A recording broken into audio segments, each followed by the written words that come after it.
E vou convidá-los nessa noite, em nome de Jesus, para você abrir a sua Bíblia no Antigo Testamento, mais precisamente no segundo livro das Crônicas, capítulo de número 33.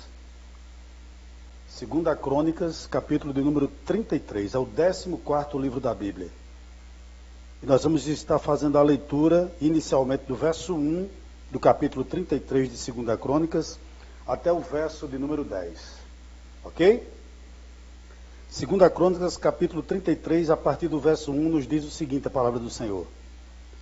Tinha Manassés 12 anos de idade, quando começou a reinar, e 55 anos reinou em Jerusalém. Fez o que era mal perante o Senhor, segundo as abominações dos gentios, que o Senhor lhe expulsara de suas possessões, de diante dos filhos de Israel. Pois tornou a edificar os altos que Ezequias, seu pai, havia derribado. Levantou altares aos Baalins e fez postes ídolos, e se prostrou diante de todo o exército do céu e o serviu. Edificou altares na casa do Senhor, da qual o Senhor tinha dito, em Jerusalém porei o meu nome para sempre. Também edificou altares a todo o exército dos céus, nos dois átrios da casa do Senhor. Queimou seus filhos como oferta no vale do filho de Inom. Adivinhava pelas nuvens, era agoreiro, praticava feitiçarias, tratava com necromantes e feiticeiros, e prosseguiu em fazer o que era mal perante o Senhor para o provocar a ira. Verso 7. Também pôs a imagem de escultura do ídolo, que tinha feito na casa de Deus, de que Deus dissera a Davi e a Salomão, seu filho, nesta casa e em Jerusalém, que escolhi de todas as tribos de Israel, porei o meu nome para sempre. E não removerei mais o pé de Israel da terra que destinei a seus pais, contanto que tenham cuidado de fazer tudo o que lhes tenho mandado, toda a lei, os estatutos e os juízos dados por intermédio de Moisés. Versículo 9.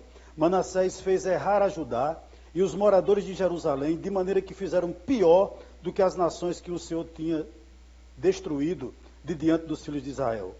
Verso 10. Falou o Senhor a Manassés e ao seu povo, porém não lhe deram ouvidos.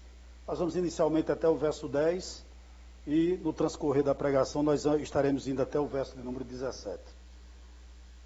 Meus amados irmãos, nós temos aqui, a partir do momento em que nós começamos a transmitir nossos cultos online, nós temos recebido muita mensagem de esperança, de perseverança, mensagens que têm nos edificado, que têm nos fortalecido, sem dúvida alguma, que têm dado norte para a nossa vida. Porém, hoje, eu decidi pregar sobre outro tema. Eu gostaria de falar sobre a graça de Deus, ou melhor, o poder da graça de Deus. Eu não sei se você já ouviu ou leu essa passagem das Escrituras, mas ela vai falar da história, da biografia do 13º rei de Judá. Interessante, antes de entrarmos propriamente no texto, eu gostaria de fazer algumas observações que eu julgo importantes. Primeiro, a história da humanidade, ela sempre foi marcada pela existência de homens maus. Nós temos muitos exemplos disso. Homens que deixaram na realidade um rastro sombrio na nossa lembrança. Homens facínoras, assassinos, traidores, déspotas sanguinários. E uma pergunta me veio à mente a partir do momento em que eu comecei a meditar nesse texto. O qual? Poderia a graça de Deus alcançar aqueles que descem às profundezas da degradação humana? Em outras palavras, como diz um dito popular muito comum no nosso meio, pau que nasce torto, morre torto? Ou seja, o que esse ditado quer nos dizer para nós? Pau que nasce torto, morre torto. Esse ditado afirma para nós que, na realidade, existem pessoas irrecuperáveis. E eu lhe pergunto nessa noite, será que nós mesmos não fazemos essa avaliação, muitas vezes em nossa vida? Que para fulano de tal, que para Beltrano, não tem jeito? Você já fez, até mesmo como cristão, você já fez essa afirmação? Olha, para tal pessoa, para essa pessoa, para fulano, não tem jeito. Eu gostaria de lhe dizer uma verdade aqui nessa noite, que talvez você saiba, ou não. Não existe poço tão profundo que a graça de Deus não possa alcançar. Eu gostaria de dividir essa mensagem em 3 grandes verdades. A primeira verdade é a seguinte: os privilégios de Manassés, desse rei. E eu chamo a sua atenção primeiramente para o verso número 3, que nós lemos. Diz o seguinte: pois tornou a edificar os altos que Ezequias, seu pai, havia derrubado. Levantou altares aos Baalins e fez postes ídolos, e se prostrou diante de todo o exército do céu e o serviu. Primeiro privilégio de Manassés. Manassés era filho de um pai piedoso. O que é que nós aprendemos aqui? Em primeiro lugar, como diz o verso 3, que o pai de Manassés chamava-se Ezequias. Ezequias foi um dos reis melhores que Judá já teve. Então, interessante, ele era um homem piedoso, um dos melhores reis de Judá, alguém que andava com Deus, mas não só isso, alguém que fazia o que era reto diante do Senhor. Então, um dos privilégios de Manassés, por assim dizer, é que Manassés foi criado em um lar evangélico. Manassés foi criado em um lar onde Deus era amado e conhecido. Veja bem, se você já leu a história do rei Ezequias, você chega à seguinte conclusão, que Ezequias era, sem dúvida alguma, um homem de oração. Ezequias também era um homem que não só orava, mas ele consultava a Deus em oração, evidentemente, acerca de decisões a serem tomadas. Então, creio eu que era muito frequente na casa de Ezequias, consequentemente na mesma casa que Manassés morava, que quando Manassés passava pelos corredores da casa, do palácio, sempre via seu pai orando. Veja que privilégio, é ou não é?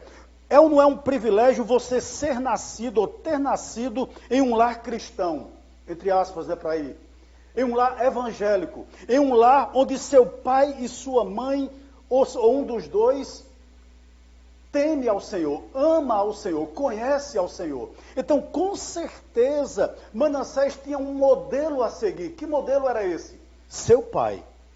Porém, é lamentável a gente ver que Manassés andou exatamente na contramão de toda a educação que ele recebeu, de todo exemplo que ele teve dentro de casa. Permita-me um parênteses aqui nessa noite. E essa palavra vai direcionada particularmente aos jovens que estão me assistindo. Você louva a Deus pelos pais que você tem? Você os obedece? Você valoriza-os? Você agradece a Deus por ter nascido em um lar cristão, em ter um pai, uma mãe, ou um ou outro temente ao Senhor, ou você desconsidera isso? E talvez você, jovem, que esteja me assistindo aí nessa noite, você não tenha um pai cristão, você não nasceu num lar cristão como eu. Porém, isso não é desculpa para você não obedecer seu pai. Então, o primeiro privilégio de Manassés, Manassés tinha um pai piedoso, Ezequias. Segundo privilégio, Manassés nasceu em berço de ouro. Olhe para o verso de número 1. A Bíblia diz que tinha Manassés 12 anos de idade quando começou a reinar. E 55 anos reinou em Jerusalém. Segundo privilégio de Manassés, Manassés nasceu em berço de ouro. Imagine o seguinte, com 12 anos de idade, ele herdou absolutamente tudo que era do seu pai. Todos os rebanhos, todo o exército, todo o ouro, toda a prata, toda a terra, a coroa, o trono, absolutamente tudo caiu de bandeja no colo de Manassés, com 12 anos de idade. O que isso significa? Que Manassés tinha tudo na vida. Para quê? Para viver uma vida plena, para viver uma vida maiúscula. Poucas pessoas na face da terra teve tantas oportunidades quanto esse rei. Ou seja, ele podia comprar o que quisesse. Ele podia adquirir o que desse na telha. Ele podia, na realidade, irmãos, ter os seus desejos do coração obtido pela grande fortuna que ele possuía. Interessante, e eu vou lhe pedir licença nessa noite, para abrir um parênteses, de uma mulher que me chama muita atenção na Bíblia, a mulher cananeia. A Bíblia diz que a filha dela estava horrivelmente endemoniada em casa. E ela percebe aquilo ali e chega à seguinte conclusão: o problema da minha filha não é um problema conjuntural. Não é porque ela não estuda em um colégio bom, não é porque ela mora num bairro bom, não é porque ela não tem amigos, não é porque ela não tem bens, não. O problema da minha filha é espiritual. Há uma segunda aplicação na nossa vida aqui nessa noite. Nossas famílias, nossos filhos, precisam de um alicerce muito maior, repito, infinitamente maior do que bens, do que coisas, do que colégio bom. Eu não estou dizendo que educação não é importante. Eu não estou dizendo que dinheiro não é importante. Eu não estou dizendo que você poder investir em sua família não é importante. Não é isso. Eu estou afirmando o seguinte, que existe um alicerce maior, que existe uma base maior, que existe um fundamento maior, no qual nossos filhos, nossa família, nosso casamento tem que estar alicerçado sobre ele. E esse alicerce chama-se Jesus Cristo. Perceba bem o seguinte, Manassés tinha um exemplo dentro de casa a seguir, nasceu em berço de ouro, mas isso não foi suficiente, não é suficiente para torná-lo um grande homem, ou melhor, para torná-lo um homem temente a Deus. Terceiro ponto, o terceiro privilégio desse homem, ainda no verso de número 1 do texto que nós acabamos de ler, 2 Crônicas, capítulo 33. A Bíblia diz o seguinte: tinha Manassés 12 anos de idade quando começou a reinar, e 55 anos reinou em Jerusalém. O que significa isso?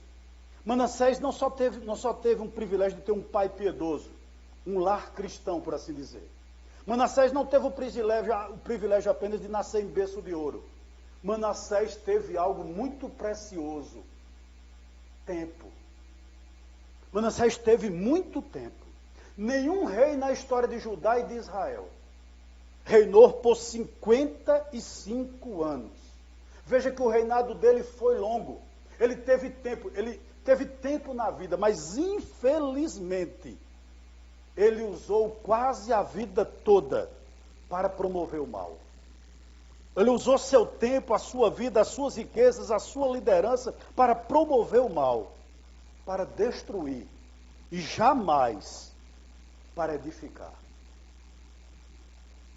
Posso lhe dizer uma verdade aqui nessa noite? O tempo na nossa vida é algo escasso. É algo, irmãos, muito precioso para a gente estar desperdiçando. Ele teve oportunidades, esse homem ele teve privilégios, ele teve tudo para ser um agente na realidade, irmãos, de vida. Mas na realidade ele sempre foi, na maioria da sua vida, um instrumento de morte. Eu gostaria de pensar com você sobre isso. Como você tem usado seu tempo? Como você tem usado suas habilidades, seu dinheiro, a sua vida, enfim, para a glória de Deus ou não? Para ser bênção ou para ser maldição? Posso lhe dizer outra verdade aqui nessa noite? As oportunidades têm asas. Segure-as. Muitas vezes elas não voltam. Posso lhe fazer outra pergunta aqui? Quantas pessoas convivem com você e têm vivido melhor? Você é instrumento de vida? Você pode ser verdadeiramente chamado de uma bênção, de um presente de Deus para as pessoas ou não? Manassés não podia ser chamado, apesar dos privilégios que teve. Tem uma citação do pastor Josemar Bessa, que eu gosto muito. Ele diz o seguinte, olha: as pessoas mais influentes na minha vida criaram um desejo em mim de ser como Cristo e não como elas. Conviver com você faz bem às outras pessoas? Você harmoniza, você é bálsamo na vida dos demais que lhe circundam? Você é bênção? Como você tem usado o seu tempo, a sua vida, repito, seu dinheiro, suas habilidades, seu ministério? Como? Quarto privilégio e último. E esse é muito sério. Está lá no verso de número 10. Olha o que diz o texto. Falou o Senhor a Manassés e ao seu povo, porém não lhe deram ouvidos. Eu confesso a vocês que eu não ia pregar nesse texto. Todo impasse de qualquer pregador é o seguinte: quando ele desce, sai do púlpito, ele fica questionando Deus: Senhor, o que pregar? O que tu queres que eu pregue? E eu fiz o esboço, pelo menos da introdução, no Salmo 84. E quarta-feira pela manhã eu orava a Deus e pedi uma palavra para compartilhar hoje com você. E Deus me levava a esse texto, me trazia esse texto. Sabe? E hoje é uma palavra de advertência. E ao mesmo tempo de ânimo, de esperança para você. Eu creio. Interessante que no verso 10 a Bíblia diz que Manassés foi advertido. Quantas vezes Deus não nos alerta? Quantas vezes Deus não nos chama a atenção? Através de convites, de panfletos. Quantas vezes, irmãos, você não é convidado a ir a uma igreja? Quantas vezes nós não lemos a Bíblia, nós não somos advertidos por pessoas. Interessante que aqui, com certeza, Deus usou profetas para falar com Manassés, mas Manassés, como a maioria da humanidade, tampou os ouvidos, fechou os olhos e fechou as portas do seu coração. Por quê? Porque ele não queria ouvir. Que triste. Deus nos chama todo dia. Posso lhe fazer outra pergunta aqui nessa noite? Por que você não foi um aborto? Por que você não morreu em um acidente que você sofreu? Porque Deus ainda preserva a sua vida. É prova do amor dele, claro. E dia após dia Deus te chama. Dia após dia Deus tem falado contigo, com certeza. Deus tem te advertido. Quantos convites são feitos? Quantas oportunidades são te dadas de recomeçar? Quantas oportunidades são dadas a vocês de, mais uma vez, de se envolverem com Ele? Interessante que o pastor Hernando Dias Lopes disse algo fantástico certa vez aqui na Consciência Cristã. Eu disse a você que Manassés teve muito tempo, 55 anos, né, de reinado.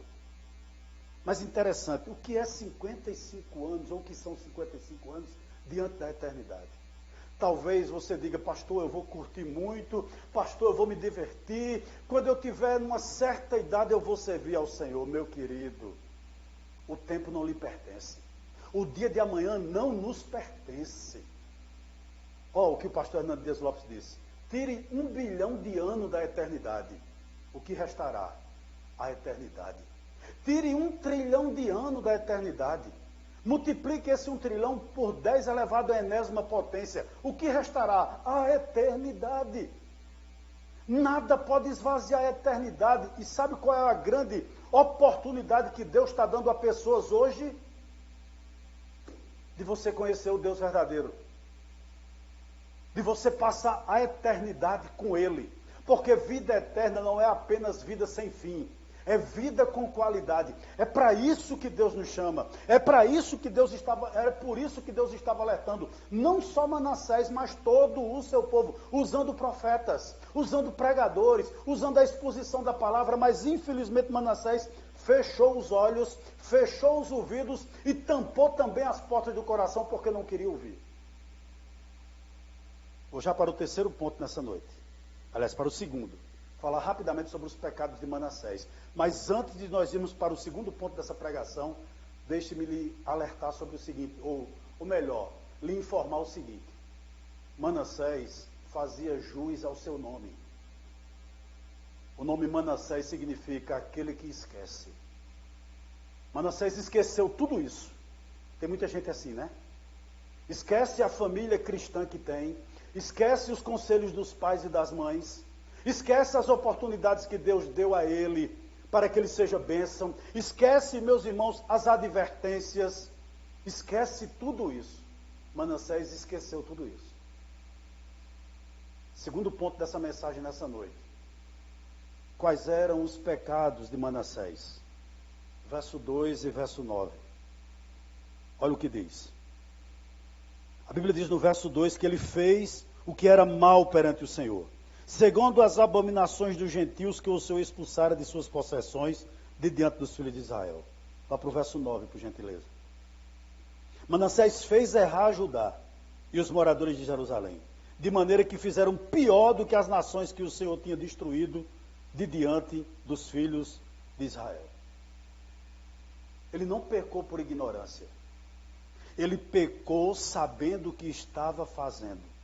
Ele pecou tendo pleno conhecimento da verdade. Ele pecou porque ele sabia por que estava pecando e contra quem estava pecando. Olha, a liderança nunca é neutra. Liderança ou é bênção ou é maldição. Liderança sempre influencia para o mal ou para o bem. Portanto, veja a quem você entrega a sua vida. Veja quem você escuta. Isso é muito importante. Alguém já disse o seguinte: não procure uma igreja perto da sua casa. Procure uma igreja perto da Bíblia. Sabe por quê, meus irmãos? Seria ou não uma tragédia, presta atenção no que eu vou lhe dizer aqui, você casar com a pessoa certa, você conseguir a profissão certa, você ter, digamos assim, a família certa, contudo, você possuir o Deus errado.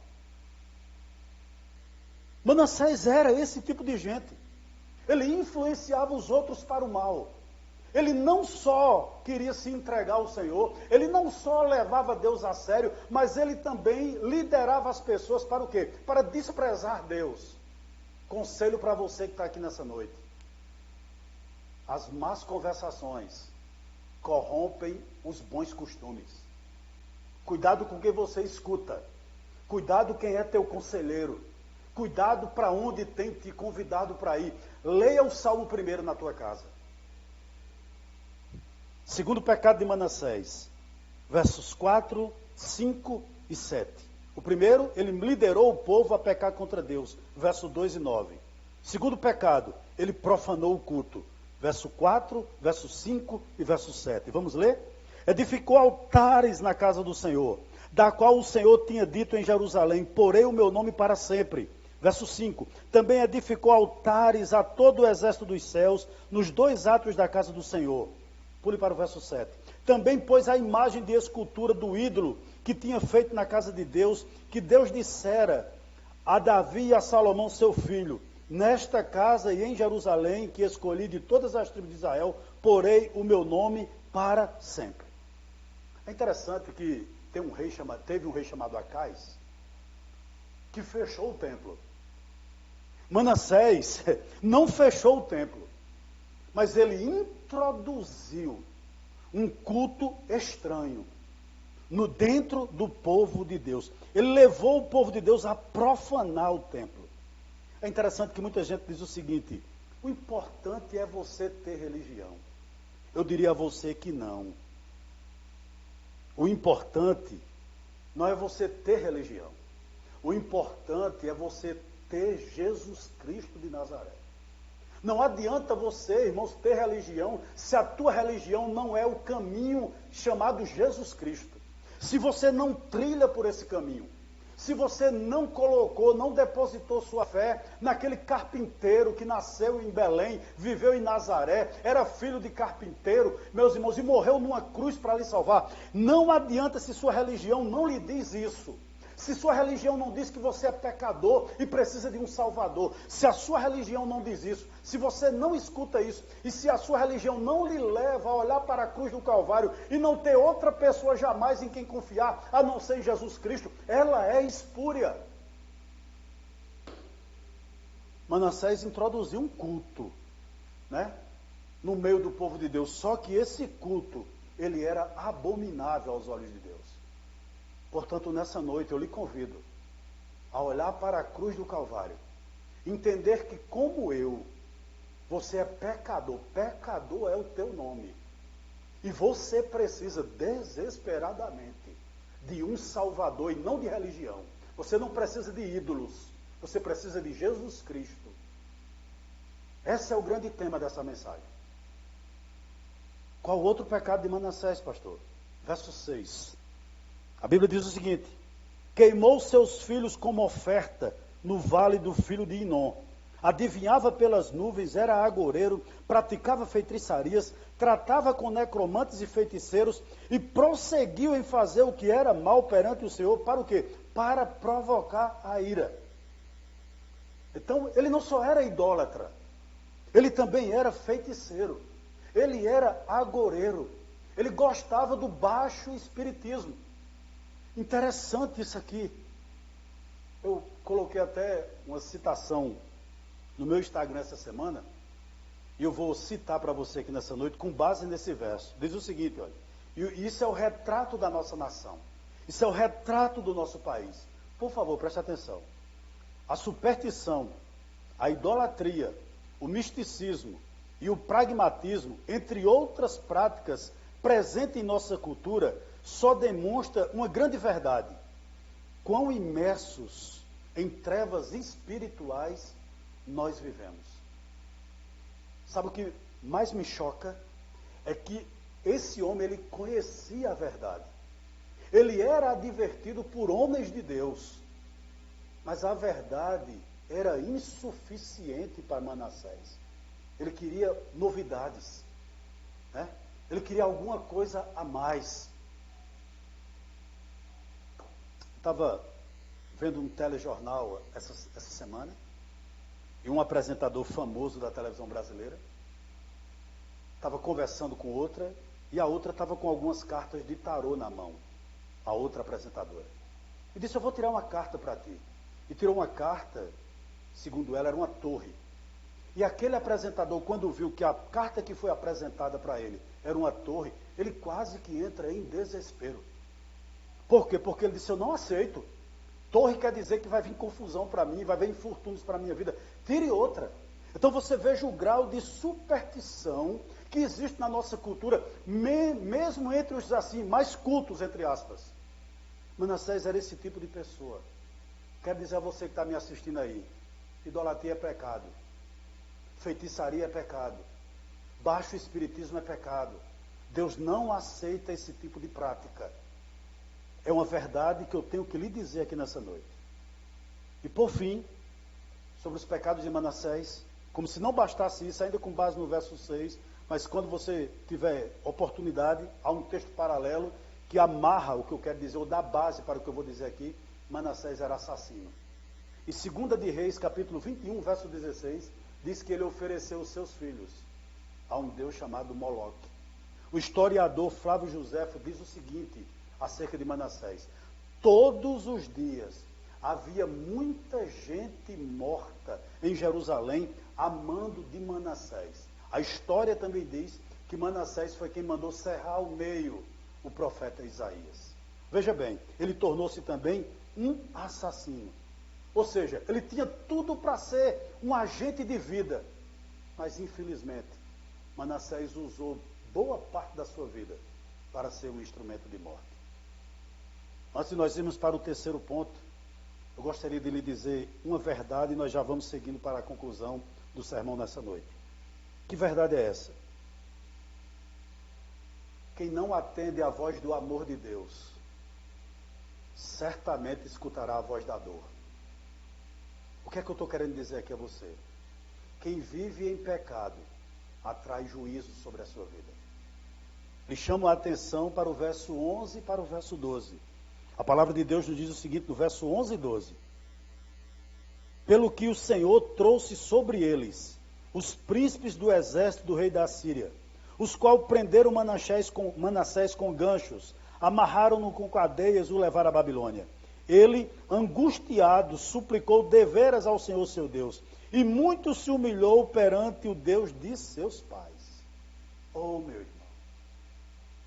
Oh, meu querido, você que me escuta aqui, eu tenho algumas verdades para lhe dizer, antes de nós irmos para a conclusão desse sermão nessa noite. Primeiro, o pecado é um engano.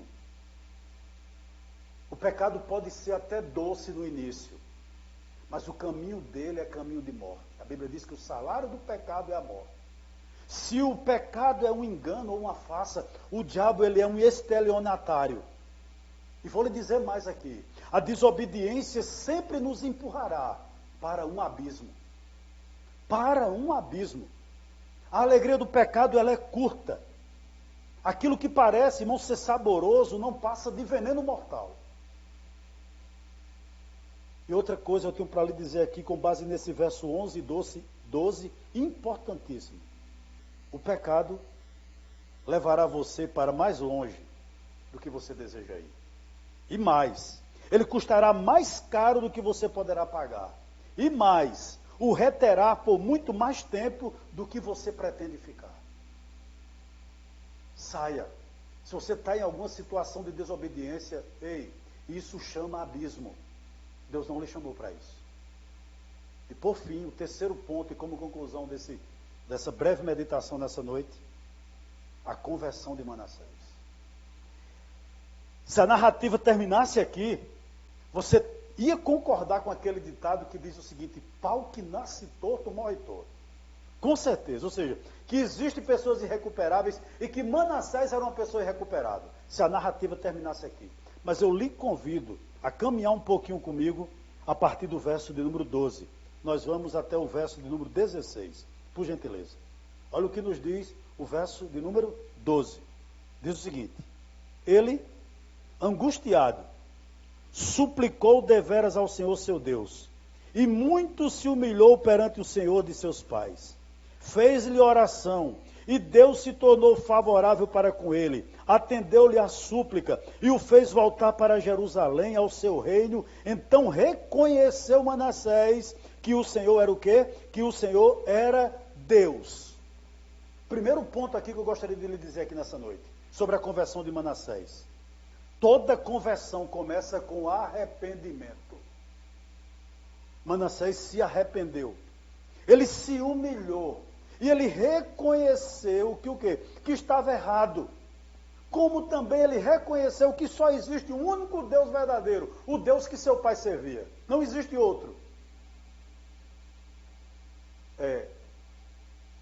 Alguns pregadores que fecham o céu quando pregam. Acha que parece que só ele vai ser salvo e talvez a família dele, mais ninguém.